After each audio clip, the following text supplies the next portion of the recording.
Boys and girls, today we're installing the Rizoma Series 532 bar ends in black and Vulcan red anodized on the Ducati Streetfighter V4S. This bike is almost complete, pushing out around 240 horsepower modded and pro-tuned. Subscribe for a full list of mods on this Ducati masterpiece. These bar ends are around $62 US and the part number is MA532R. If you have a different bike, make sure you get the right part for your bike, as you may need a separate Rizoma bar end adapter. They weigh 64 grams. These Rizomas are a full 107 grams lighter than stock, but they do say that most people won't notice the difference in vibrations. You need a 5mm Allen wrench. I use my T-handles available on my Amazon storefront, link below. Let's do work.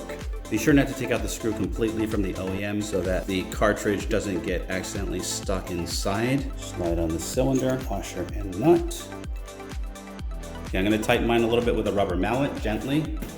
Okay, some of you might want to rotate the Ducati by Reizoma downward. That gives it sort of a more streamlined look. I personally like the white Rizoma text with the Ducati to be upward. I think it just looks a little bit better. Tighten her up. Nice and snug. When doing the throttle side, leave about a 1mm space between the end cap and the grip. Nice and snug. Make sure everything works. They say to turn your handlebars and make sure everything is nice and smooth.